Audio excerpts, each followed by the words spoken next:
Jadi Aristoteles itu mengatakan sebetulnya kenikmatan itu benar-benar terjadi kalau orang. Oke, selamat bertemu kembali di Opo Ngono Podcast, Mikir untuk Mikir. Hari ini saya mencoba membuat judul yang untuk mengulik tentang apa yang menjadi tujuan utama manusia hidup. Manusia hidup ini tujuan utamanya yang sering kali kita jadikan poin atau fokus tujuan adalah kaya raya, sehat, bahagia, sejahtera. Tapi kenyataan di masyarakat atau kenyataan di dalam kehidupan ini itu tidak membawa sesuatu yang membahagiakan. Apa ngono? Monggo Pak Johan bisa memberikan suatu pemaparan supaya dipakai untuk bahan mikir untuk mikir. Ya, baik Pak Rudi. Kalau kita memikirkan mengenai apa yang paling dicari manusia selama hidup ini kan, tujuannya untuk apa? Jadi gini, jadi saya mulai memikirkan bahwa yang paling dicari orang sebetulnya itu kan mengenai seperti Pak Rudi tadi bilang, mengenai kebahagiaan, mengenai kesejahteraan. Jadi itu dicari oleh orang-orang sejak sebelum zaman kita. Bahkan waktu zamannya Plato dan Aristoteles itu mereka itu mencari sesuatu yang disebut dengan bahagia. Nah, bahagia itu sama dia diidentikan sama yang namanya itu hedon. Hedon itu kan nikmat. Yang disebut dengan bahagia menurut Plato dulu, zamannya Plato dulu, yang disebut dengan bahagia itu adalah sesuatu yang nikmat. Kalau nikmat itu mereka membayangkan kalau nikmat itu pasti bahagia. Nah, setelah berjalan dari Plato ke Aristoteles itu bilang nggak mesti sesuatu yang nikmat itu mendatangkan bahagia. Nggak mesti. Betul. Dia bilang. Jadi dari zamannya Plato dibaca sama zamannya Aristoteles. Jadi Aristoteles bilang bahkan banyak sesuatu yang kelihatannya nikmat atau hedon itu malah mendatangkan sesuatu yang penderitaan, mendatangkan sesuatu yang tidak baik buat manusia itu sendiri.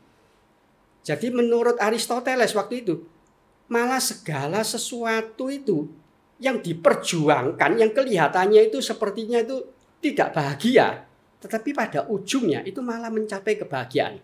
Jadi dia mematahkan istilahnya itu teori mengenai hedonisme. Jadi hedonisme itu salah, dia bilang. Karena apa? Sesuatu yang nikmat itu malah mendapatkan celaka malahan. Nah, sekarang saya kasih contoh. Misalnya orang makan yang enak. Nikmat kan? Semua makan yang enak dia beli. Misalnya dia beli capcay, misalnya dia beli koloke, dia beli misalnya pokoknya makanan semua yang nikmat dikumpulkan dimakan. Itu malah mendatangkan penyakit buat dia. Itu satu.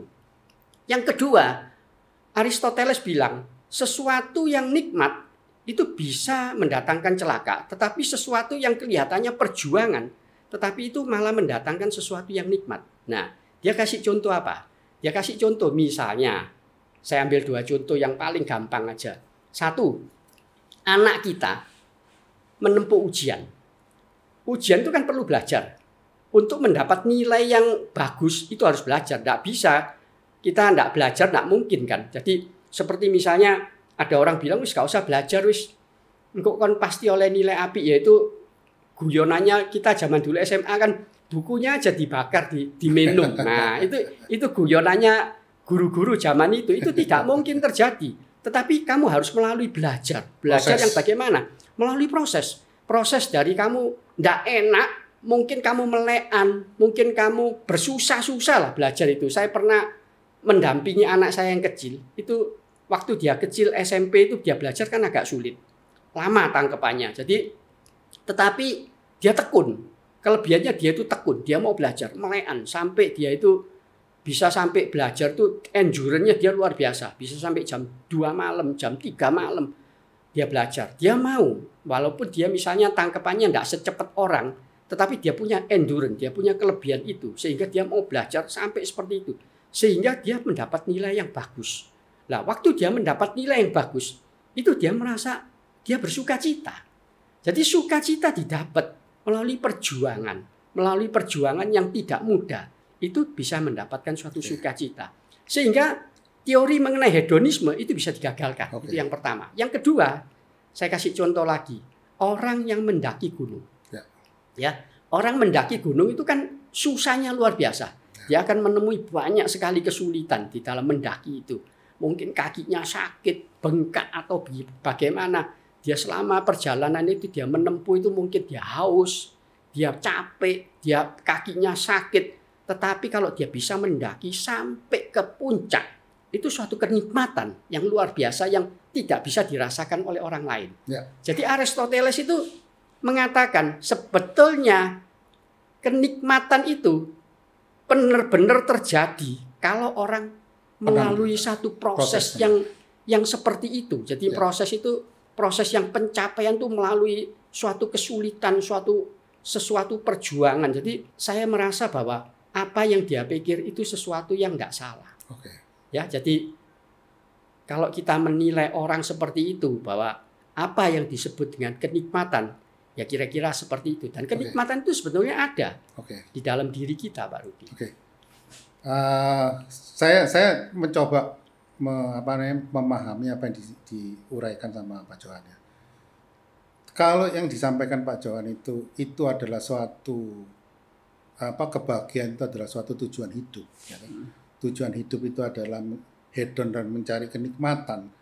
Dan tadi juga dijelaskan bahwa kenikmatan itu sendiri belum tentu bisa dinikmati, karena kenikmatan yang terlalu nikmat itu menjadi tidak nikmat dan menjadi toksik. Ya kan? Yang jadi pertanyaannya begini, Pak. Apakah memang benar bahwa manusia itu punya tujuan? Apakah memang ada konsep di dalam pemikiran dia bahwa saya sebagai manusia punya tujuan hidup? Karena kalau tadi yang diceritakan sama Pak Johan bahwa naik gunung, belajar, itu rasanya dia bukan didorong oleh tujuan hidup, tapi itu ada didorong oleh motivasi. Mau lulus atau motivasi mau menaklukkan gunung.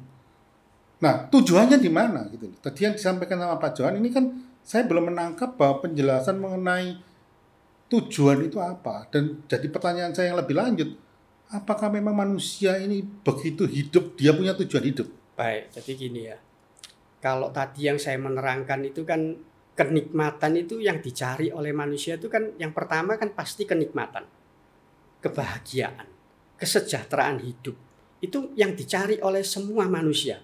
Bahkan kalau kita mengakui iman Kristen ya, yang kita sekarang bahas ini kan bahasan mengenai iman Kristen. Nah, bahasan mengenai iman Kristen, kita harus kembali kepada Alkitabnya orang Kristen. Jadi seperti yang ditulis di dalam Matius 5, itu kan dikatakan bahwa jangan kamu khawatir, membahas mengenai kekhawatiran ya. Jadi saya membahas mengenai kekhawatiran itu di dalam ayat kekhawatiran itu ada satu ayat yang mengatakan bahwa jangan kamu memikirkan seperti apa yang dicari oleh bangsa-bangsa di dunia ini. Bangsa-bangsa di dunia ini mencari apa? Mencari kenikmatan, mencari kekuasaan, mencari yang namanya kesejahteraan. Nah, karena kamu terus mencari mengenai kenikmatan, kesejahteraan, kekuasaan, itu sebetulnya tujuan hidupnya manusia secara keseluruhan itu seperti itu. Jadi kita harus mengakui bahwa seperti yang dikatakan firman Tuhan itu ya. Saya pernah ingat satu cerita di Tiongkok kuno ya. Di Tiongkok kuno itu ada seorang raja. Raja ini pernah ditanyai sama satu perdana menterinya, dia ditanyai. Jadi raja itu enak ya, dia bilang. Kan penuh dengan kemewahan. Penuh dengan istilahnya apapun dia bisa lakukan. Penuh dengan kenikmatan. Terus dia tanya, raja saya mau tanya satu. Apakah raja itu bahagia selama menjadi raja itu? Nah, jawabannya waktu dia berikan itu sangat mengejutkan. Ternyata dia bilang gini, saya usianya 40 tahun lebih, dia bilang. Tapi kalau kamu menanyakan saya mengenai bahagia, itu bahagia itu yang saya nikmati, yang betul-betul bahagia. Yang betul-betul saya bisa menikmati bahagia. Itu kalau saya total secara keseluruhan, misalnya satu hari, saya bahagianya misalnya 2 jam. Ya, kadang-kadang setengah jam. Sisanya itu saya tidak bahagia, dia bilang. Kalau saya total secara keseluruhan, selama saya hidup 40 tahun, itu kebahagiaan saya itu paling 4 bulan. Jadi cuma satu 1-2%-an kira-kira dari total dia hidup. Karena apa? Hidup saya yang kamu lihat sepertinya itu enak, seperti bahagia, tetapi tanggung jawab saya itu besar. Saya susah tidur. Saya memikirkan jangan-jangan ada orang yang memberontak, ada orang yang mau membunuh saya.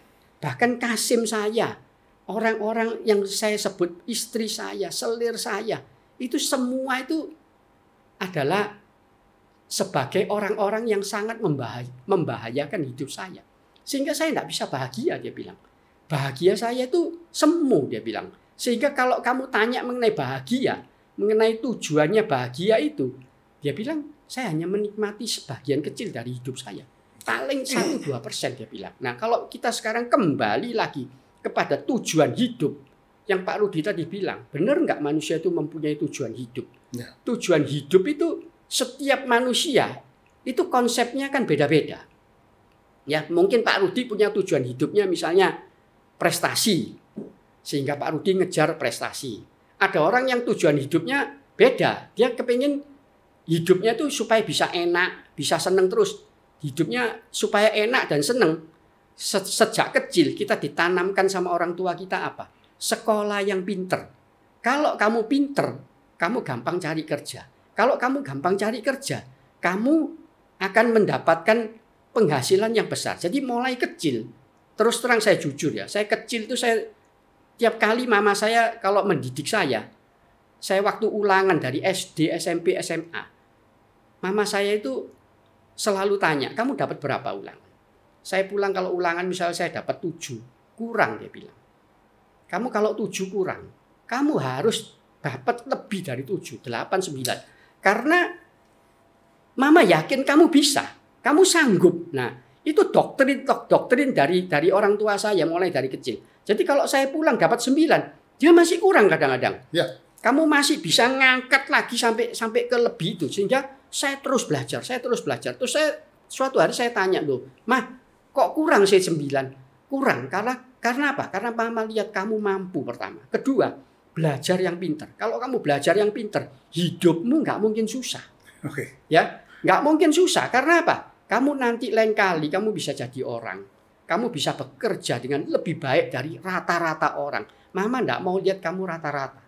Mama mau lihat kamu itu di atasnya orang. Okay. Nah, ya karena kita itu dulu mungkin waktu hidup itu ya istilahnya pas-pasan ya. Jadi pas-pasan sehingga mama saya itu selalu mendoktrin anak-anaknya itu kamu harus hidup itu melebihi orang. Sehingga di dalam melakukan segala sesuatu misalnya pertandingan 17 Agustus di kampung.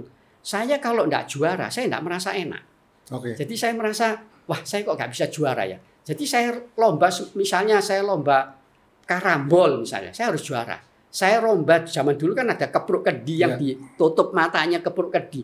Jadi saya sebelumnya perlombaan, saya sudah ngukur segini, saya langkah, tek segini tak kepruk pasti kena. Itu dulu kan cepet-cepetan, yang kena dulu. Jadi kadang-kadang memang dari kecil kita itu dibentuk di dalam mental yang seperti itu, mental juara istilahnya. Kamu dimanapun harus juara. Kamu latihan karate saya dulu di Kyokushin. Saya dibentuk sama mama saya kalau kamu mau latihan, kamu harus bisa lebih dari orang.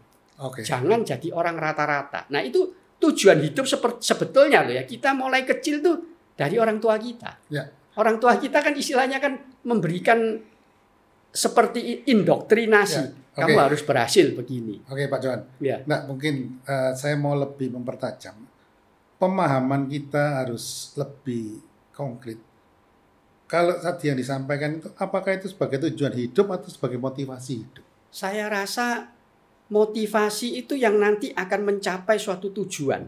Jadi dari motivasi, manusia itu kan perlu dimotivasi. Berarti tujuan itu kita bisa sepakati sebagai goal. Ya. Sedangkan motivasi adalah sebagai alat untuk berproses. Iya. Alat untuk mencapai proses tujuan untuk mencapai tujuan itu. Jadi bisa disepakati bahwa tujuan hidup itu adalah goal. Ya kan? Tadi kan saya sempat bertanya, apakah manusia ini punya tujuan hidup? Apakah manusia ini punya goal di dalam kehidupannya? Kalau goal di dalam kehidupan atau tujuan hidup manusia, seperti yang tadi disampaikan oleh Pak Johan bahwa tujuan hidup itu adalah kebahagiaan dengan dasar filsafatnya adalah hedon, kenikmatan. Apakah goalnya manusia ini adalah mencari kenikmatan? Nah, ini kan jadi sesuatu yang perlu kita pahami juga ya. Nah, tadi saya coba memperjelas juga apa perbedaan antara tujuan dan motivasi. Ya kan kita sepakati bahwa tujuan itu adalah goal. Motivasi adalah proses untuk mencapai tujuan itu. Ya kan? Nah, pertanyaan saya yang agak lebih ke iman Kristen. Apa tujuan hidup seorang Kristen? Tujuan hidup kita sebagai orang Kristen. Nah, kalau Pak Rudi bilang seperti itu kan sudah mulai spesifik ya. Ya harus spesifik ya, karena spesifik. Kita mau mengulik supaya kita punya bahan untuk mikir. Saya rasa harus ada kalimat yang menggelitik kita gitu. Oke, kalau gitu gini, berarti kita sudah mulai ke arah spesifik yaitu pembahasan mengenai iman Kristen. Sebelum saya masuk ke dalam iman Kristen, gini, tujuan hidup manusia itu sebetulnya ada dua. Tujuan hidup manusia itu yang duniawi sama yang kalau saya betul-betul membahas mengenai iman Kristen sama iman Kristen ya. Duniawi itu memang tujuannya ada beberapa, yaitu satu untuk kesejahteraan, sehingga di dalam kesejahteraan dan kebahagiaan yang mereka cari sepanjang hidup mereka itu pasti yang berhubungan dengan uang. Uang itu adalah nyawa yang kedua. Ya, jadi nyawa kita itu yang pertama. Tapi ada nyawa yang kedua yang disebut dengan nyawa yang kedua, yaitu uang. Sehingga dia bangun pagi, yang dia pikirkan apa? Cari uang. Cari uang bagaimana? Ya pokoknya saya harus bisa dapat duit.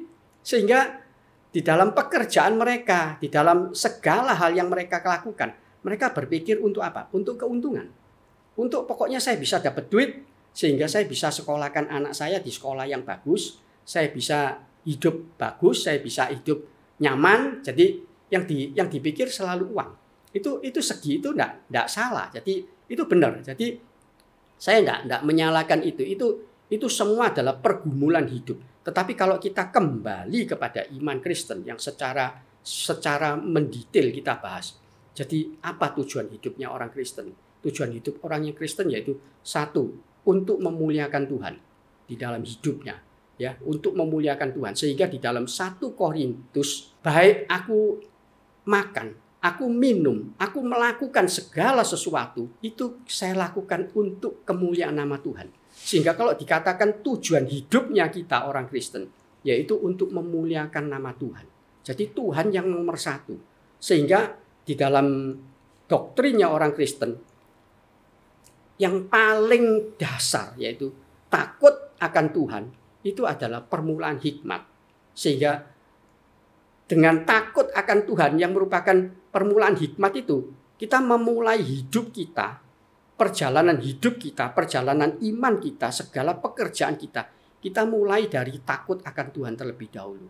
Nah, saya pernah mendengar satu penjelasan daripada seorang banker ya, banker Indonesia yang terkenal, yang namanya Bapak Khairul Tanjung. Dia pernah memberikan suatu presentasi. Kalau kamu mau berhasil di dalam pekerjaan, yang nomor satu dia taruh, itu adalah etiket baik.